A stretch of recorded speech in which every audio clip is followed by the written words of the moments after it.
Hi, this is Yaro. Thanks for watching this video. This video goes with an article I published to my entrepreneurs-journey.com blog. And that article is about how you can make a good first impression with your blog within a matter of seconds. And it really highlights the need for certain key elements to be in place at your blog so that people know what your blog stands for, why they should read it, what benefits they could gain as a result of becoming a regular reader, and even just what the topic of your blog is, some very basic things. Now, blogging is a little bit tricky because there's all kinds of different things and objectives you're trying to get a person to do and get from your blog, basically. Things like an email opt-in box. You might want them to subscribe to your newsletter. You might want them to subscribe to your RSS feed. You might want them to read your blog content. That's a pretty obvious one. Maybe you just want them to come and read your page and then click away to a banner for a sponsor, or perhaps even a page where you sell your products or your services. So there's lots of conflicting messages, but it's really important for the very first time when a brand new visitor comes to your blog that they know what is in it for them. Why would they want to A, start reading your blog right then, and B, continue to read your blog over a period of time and take the action or the actions you want them to take. So that article is available at my blog. This is a video where I show you the elements on my blog that I talk about in that article to make it clearer for you. So I hope you get something from this. Now we're going to jump to my screen desktop recording software, and you can watch the video presentation. Enjoy. Okay, let me take you to my blog right now, and I'm going to show you some of the key elements that help this blog to make a clear first impression. And obviously this goes with the article I wrote, and there's some key points in that article that talk about the elements of the design that you can improve on your own blog to help it make a very clear statement about what the blog is, the topic of the blog is, why a person would want to read it, helps you identify your brand, and if you choose also you can identify you personally, yourself, with your blog and the content there. So in the article I mentioned a few key sections, the first being the author byline, or the blog byline I should say, which is the section right here on my blog where it says down-to-earth advice and tips for bloggers and internet marketers. Very closely associated with the actual name of the blog as well, which is Entrepreneur's Journey. And I've chosen to actually name my blog the domain name, which is entrepreneurs-journey.com, rather than just Entrepreneur's Journey. And of course, there's the logo element here with the graphic. Now, I choose to use the domain name there because that's actually really good to encourage people to actually remember where the website's located in the future. Unfortunately, I have got a not the most easy to spell domain name, so I wouldn't recommend you use the word entrepreneur and try and avoid the hyphen. Or if you're going to have a hyphen, try and get the version without the hyphen as well. But we're not here to talk about domain names. The important point is the elements there that give people an idea of what this blog is about by within the first few seconds of them inspecting it are the Entrepreneur's Journey name, the actual logo, and of course that very important byline. So that already gives people a good idea that this is about internet marketing, and it's about blogging, and it's advice and tips with a down-to-earth angle. So that's fairly clear. However, that is probably not the first thing they look at when they arrive at this blog. In fact, the first thing they look at will likely be one of two things.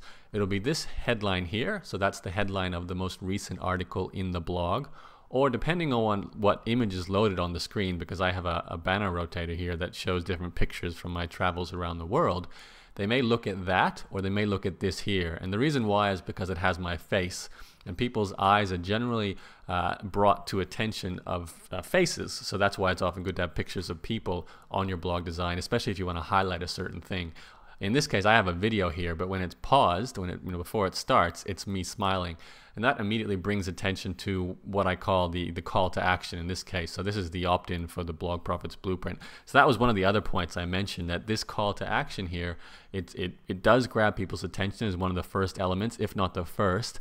And that gives them the idea that this blog is about how to make money from blogging, given that's the free report I'm giving away, given these dot points here. Everything sort of says to people, this is a website that helps me learn about how to make money from blogging. So that's not what my blog necessarily is entirely about, but you can see the message there that's quite clear. So when you combine this with the byline here, okay, it's for bloggers, internet marketers, it's advice. Clearly the author is very much presented. So there's me here, there's me in this photo, and if I reload the page, which I'll quickly do now, you'll see a different picture load there, and that's again a photograph of me. I don't like that one, so I'm going to choose another photo and see if we get something better up there. That's a better one. There I am again in Rome. So Now, as you can see, these are the elements that are immediately grabbing people's attention. Now, the other element we talked about is this section here, which is the title of the blog, and that, the blog article. Now, I should say it's the headline of the blog article, not the title. The headline needs to be a clear distinction there. Now, that's important because that's an area of my blog that changes. So every time I write a new blog post, what's the first article there will actually be about a different subject. However, on average, as you scroll down, you'll see that my blog generally has something to do with business or profit, products. If I scroll down some more, let's see, okay, bloggers, SEO. So everything seems to be fitting within a theme here. Own product again. So if a person came to my blog, and it really doesn't matter what headline they see up here as the first article, it's going to be something business related. So that's another sort of inferential highlight that is giving them an idea. And some of these things are subconscious too. You have to remember all these elements are combining to create an impression, a first impression that a person receives in my blog. So I'm trying to give them a message clearly that this blog is about business, and then each of the different elements is trying to highlight, create an emotional response, give people a benefit and a reason why they'd want to continue to read this blog or read it in the first place, really. And of course, create an identification with me and create that human-to-human connection.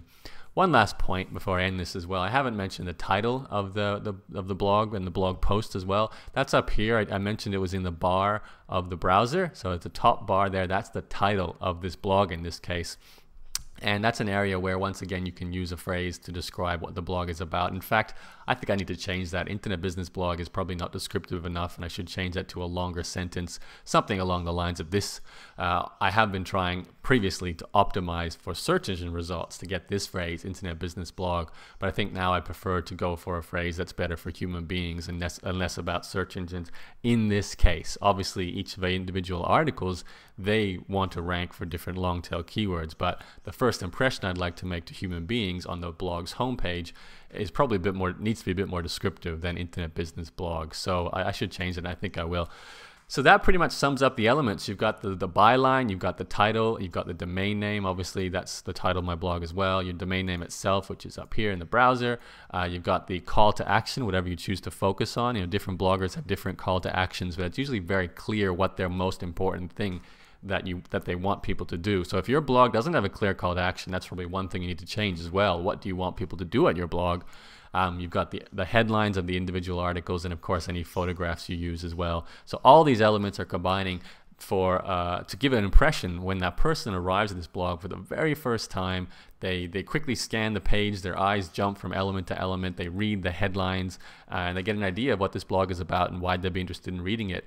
So if your blog doesn't have things like a byline, if the content isn't very consistent in terms of what you talk about, if you're not having some pictures of people, preferably yourself somewhere to identify it with you, or perhaps to bring attention to a certain resource or call to action you have, if your article headline, your blog title in the title bar doesn't accurately describe what your blog is about, and if you haven't put all these things together to create a good first impression, then chances are your blog is creating ambiguity, which means people are coming there, they don't know what it means, they don't know why they should read the blog. All they'll do is see the title of your first article, which may not make sense to them because it's not within context. It doesn't have all the other elements around it, and therefore you're confusing people. Or even worse, and this is something I see a lot of bloggers do, is they've got elements all over the place. They've got banners here, they've got things like I have further down the page, photographs, they've got lists of their previous articles, categories, structures, but there's just no clear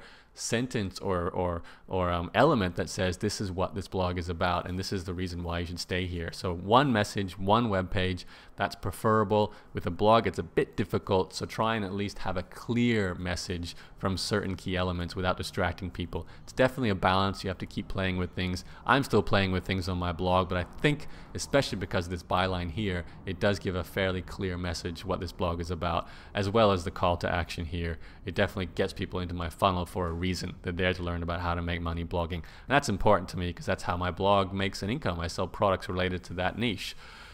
Okay, that's it, guys. I hope you enjoyed the presentation and got something out of that. You know where to go if you want more information. It's the blog right in front of you, entrepreneurs-journey.com. If you're not there already, check it out. And I'll catch you again. My name is Yaro Starak, and I'll see you online. Bye-bye.